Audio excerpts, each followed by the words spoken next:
Well, there is a little confusion out there about names, Iberian names, and names in general.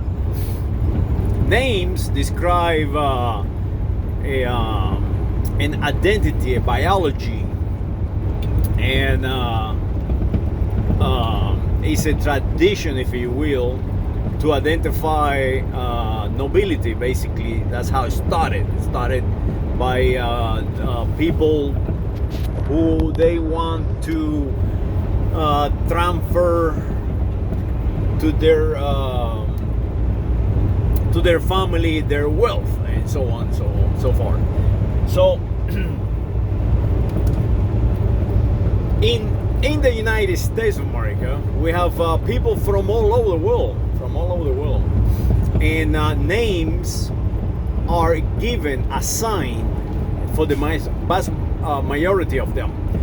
And the reason is the vast majority of the families in the United States of America, especially the color-coded white, they come from Europe. They are not from the nobility. They are peasants. In some cases, they did not even know the day they were born, or where they were born, or their family origins. They were just peasant, ignorant.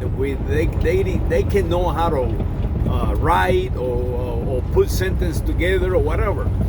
They were just peasants, and they were invited to the United States of America during the 1840s from Ireland, and until today, actually. So I'm going to give an example of that biology, ignorant biology that exists today. I'm going to give an example of Marjorie Taylor Greene, a representative from Georgia, from northern Georgia, like Dalton, Georgia, and so on, like near Chattanooga, Tennessee, way up there on that end.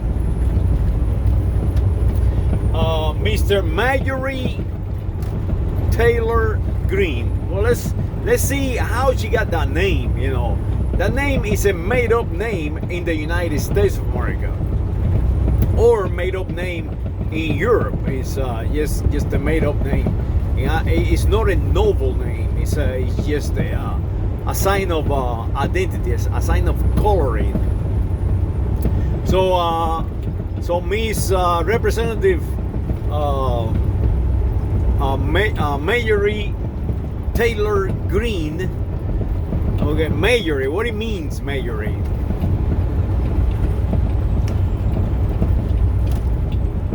It means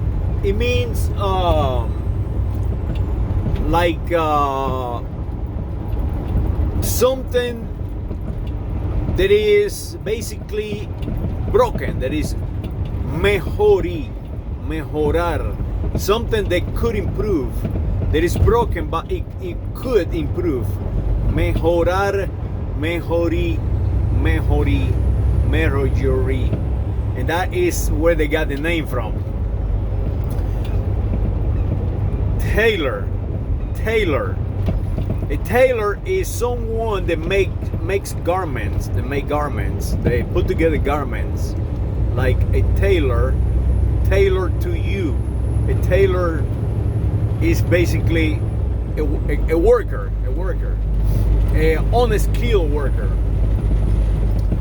And then you have green. They put an N on the end. Green. And that is a color code. Green. So probably they have some kind of garment green when they arrive to the United States of America, and the official receiving them, the immigration official receiving them, you know, could not pronounce their name, or they couldn't even write it down or whatever. So they assigned that name to her family. You know, people, they are garment makers, dressing green, they could improve. You know, that is what Marjorie Taylor Greene's names actually means.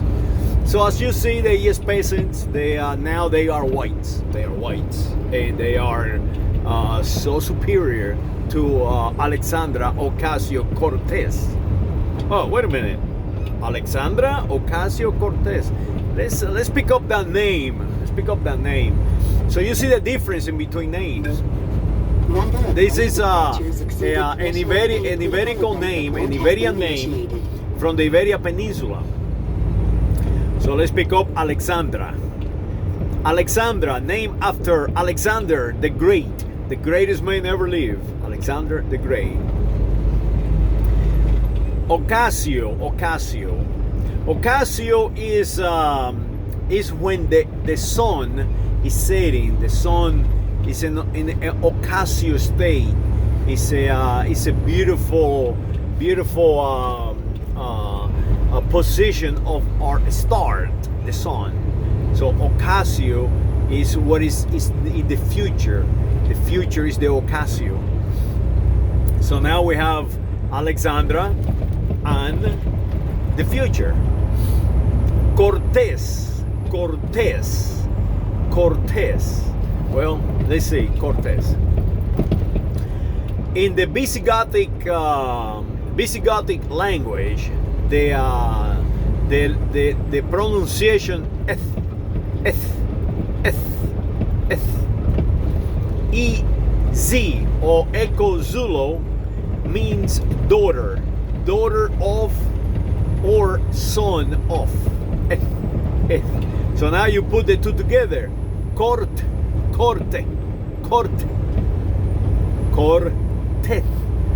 It means the daughter of the court. A court is a kingdom, or people who are kings and queens is a court. A court is a group of people who govern. So Cortes means the daughter of the court, whoever that king was. Probably she was a illegitimate daughter of a king or a queen someplace. Sometimes it's spelled with the es, no ez, and they put an accent on the e. Cortes,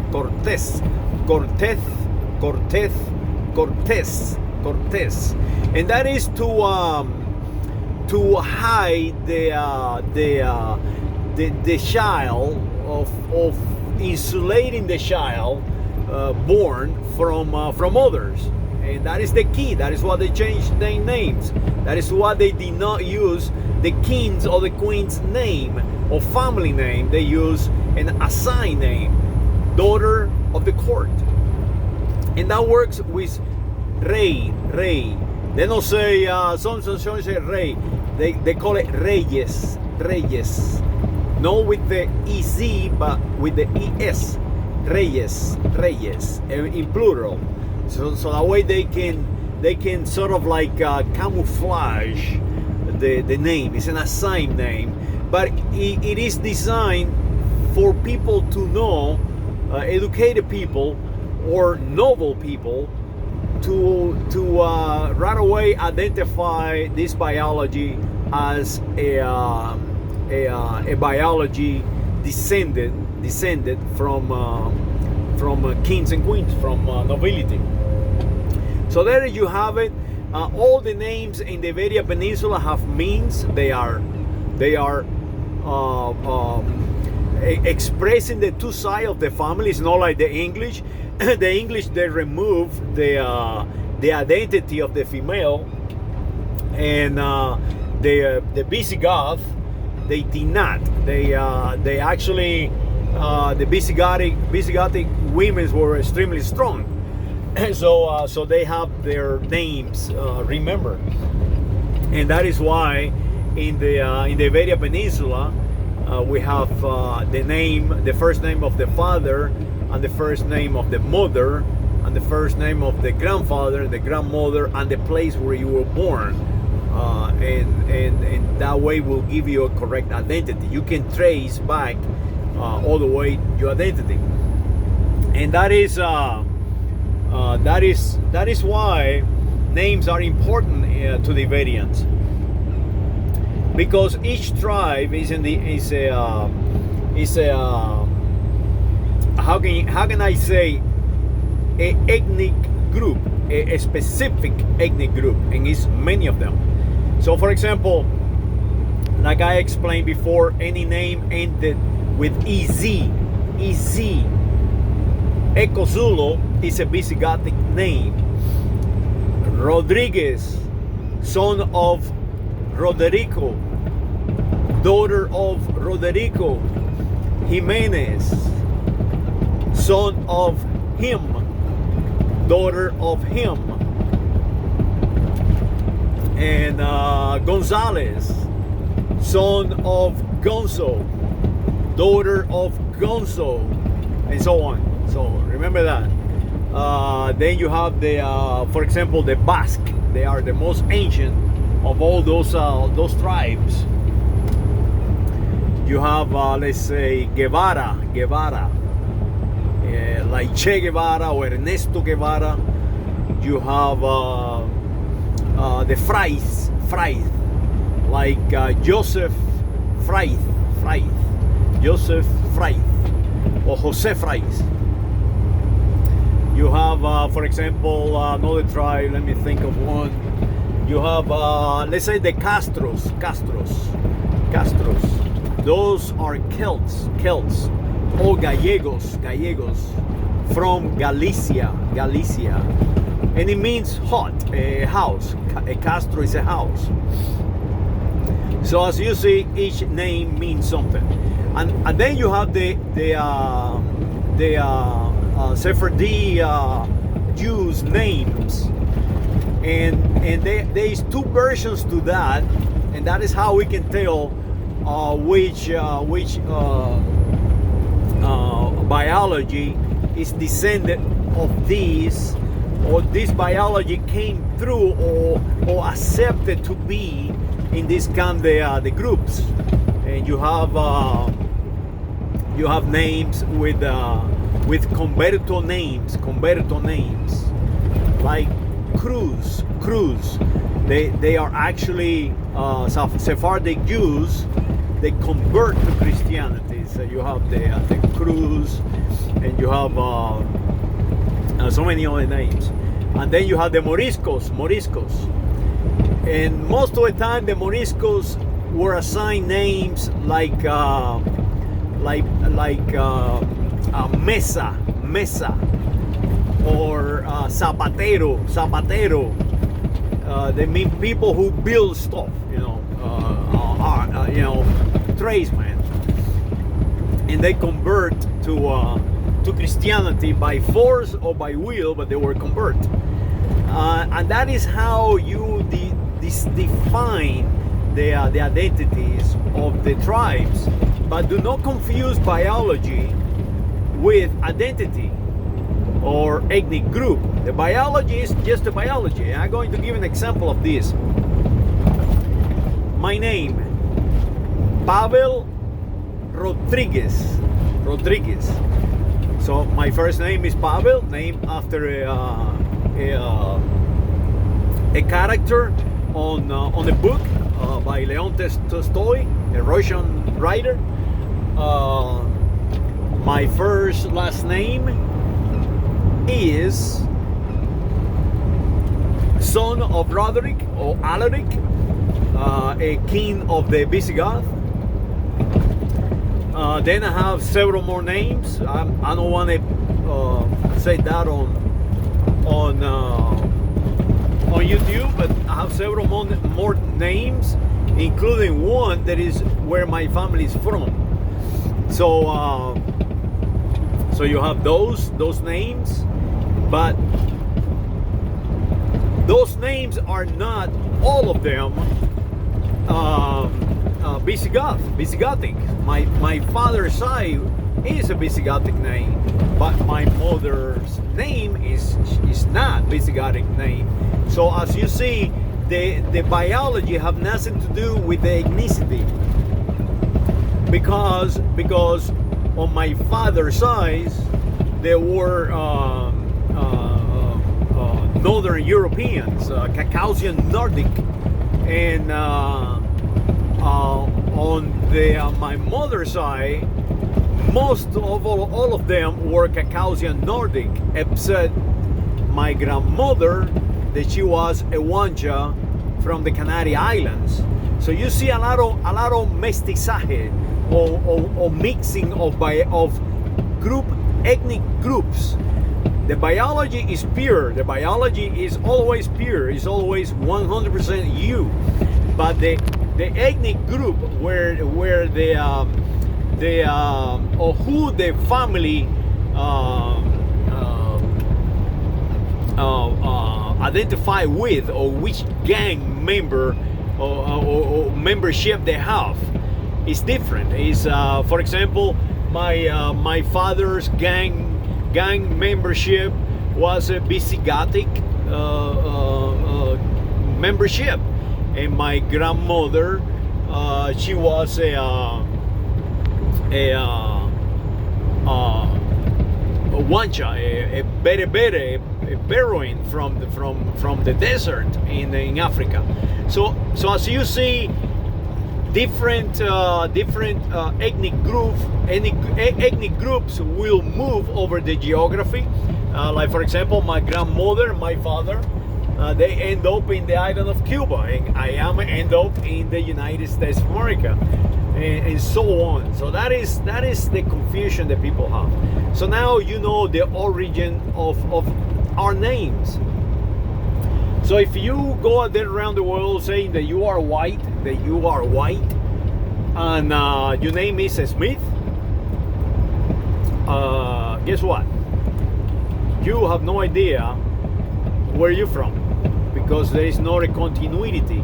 You are not a noble person. You are not what they call nobility. Nobility is people who expend their life completely, including sacrificing their life to protect an identity, to protect a nobility. That is called noble. Noble means great, or how can I say? I cannot find the verb to identify, but nobility means, somebody maybe can help me on that, means somebody that completely will defend their nobility, their identity. So if you are like, let's say, some Germanic name, some Northern European names, some African names, some Asian names, it all depends how noble you were, you know, how high hierarchy your family was. For example, on my father's side, yes, they have even noble symbols, or symbols of nobility. But on my mother's side, they were Wanchas, Guajiros. You know, they were Bedouins. They were tribesmen. They have no nobility, but they have a strong biology, and that is the key. The biology have nothing to do with your name. Your biology is just biology. It's a strong biology. All biologies are strong, alive. It is simple as that. So that will I can rectify that confusion of names from the Iberia Peninsula and the United States of America. Well, I have talked enough, and I really enjoyed, and hopefully you can pick up and learn about yourself, learn about your true identity, and if you can tell Marjorie Taylor Greene, she's not a novel, and she's not white, and she's not a Anglo-Saxon of any kind. You know, Anglo-Saxon have their noble names, and Marjorie Taylor Greene It's not an Anglo-Saxon name. Go ahead and tell her. And Alexandra Ocasio Cortes, yes, she is of noble birth. Saludos.